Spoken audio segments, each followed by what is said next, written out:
নমস্কার বন্ধুরা, মল্লিকা রান্নাঘরে সবাইকে স্বাগত জানিয়ে আজকে শুরু করব নতুন একটা রেসিপি। তো শঙ্কর মাছের ঝাল দিয়ে দেবো লবণ, তো গন্ধটা কেটে যাবে, মাছের যে গন্ধটা আছে সেটা কি হয়ে যাবে। মাছগুলো কি বড় বড় পিসেগুলো, পুরো মাংসের মতো লাগছে। তো জল আমার গরম হয়ে গেছে, উষ্ণ উষ্ণ। এবার আমি মাছটাকে ধুয়ে নেব, দিয়ে দেবো জল। গরম জলটা দিলে কি হয়, মাছের যে আস্তে আস্তে গন্ধটা আছে সেটা কেটে যাবে। তো এখানে তো মাছটা আমি ধুয়ে নিয়েছি। এবার এর মধ্যে একে একে দিয়ে দেবো সব মশলা।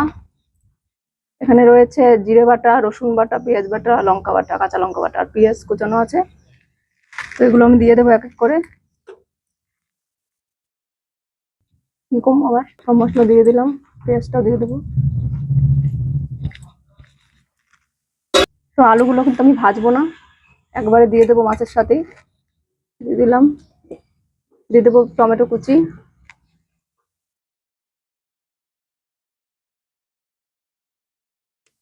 গামলাটা আমার ভর্তি হয়ে গেছে, তো এটার মধ্যে তো মাখানো যাবে না ভালো মতো, তাই আমি এটাই ঢেলে নিচ্ছি। এবারে দিয়ে দেবো কাশ্মীরি লঙ্কার গুঁড়ো,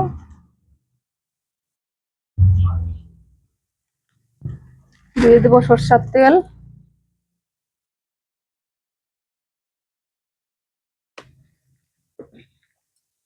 দিয়ে দেবো লবণ,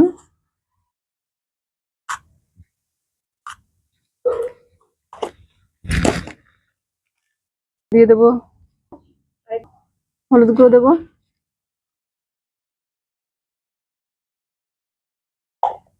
এবারে সব একসাথে মেখে নেবো।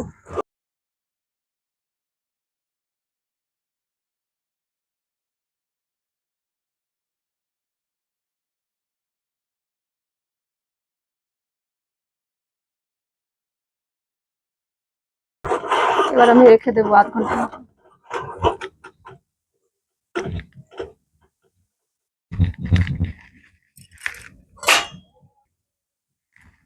এবারে ঢাকা খুলে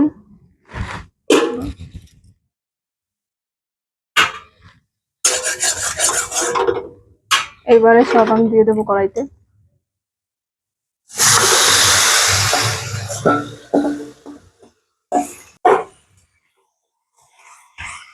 পুরো মাংসের মতো লাগছে।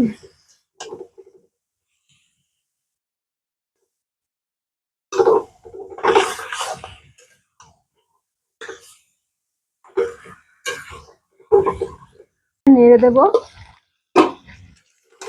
জল উঠেছে, আমি আবার ঢেকে দেবো।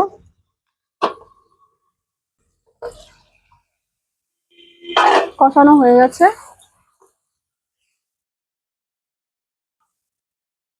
এবারে এই বাটিতে মশলা ছিল, সেই মশলা দেওয়া জলটা এবার আমি দিয়ে দেবো। সবটা লাগবে না।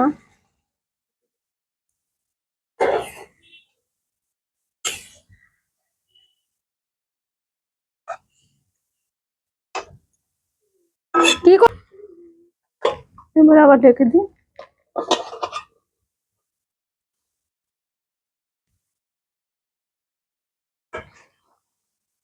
আলু সেদ্ধ হয়ে গেছে।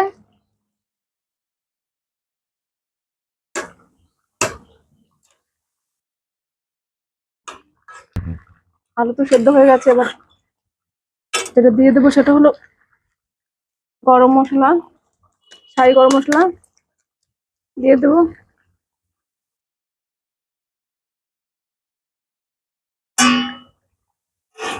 নামিয়ে নিলে রেডি হয়ে যাবে শঙ্কর মাছের ঝোল। রান্নাটা তো হয়ে গেছে, নামিয়ে নিয়েছি। কালারটা দেখুন কত সুন্দর হয়েছে। তা আপনারা বাড়িতে এইভাবে করবেন, খুব ভালো লাগবে। এবার টেস্ট করার পালা। টেস্ট তো করবো এখন, দেখি জয় কি বলে। মাখো, ভালো করে মাখো, মশলা দিয়ে মাখো, ঝোল দিয়ে মাখো।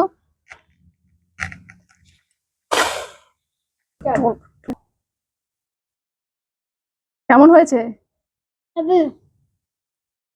দেখি, কেমন হয়েছে। মাছটা দেখাও কিরকম হয়েছে। নরম মাছটা, হেভি নরম।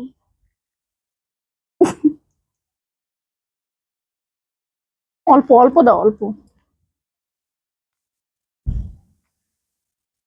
হুম।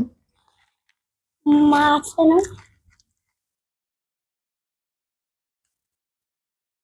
মাছটা কিন্তু অসাধারণ ছিল বন্ধুরা, তো আপনারা বাড়িতে বানিয়ে অবশ্যই খাবেন। আর বড় মাছের স্বাদ কিন্তু সবসময় বেশি, খুব টেস্ট হয়েছে। দেখতে থাকবেন মল্লিকা রান্নাঘর। ভালো থাকবেন, সুস্থ থাকবেন। নমস্কার।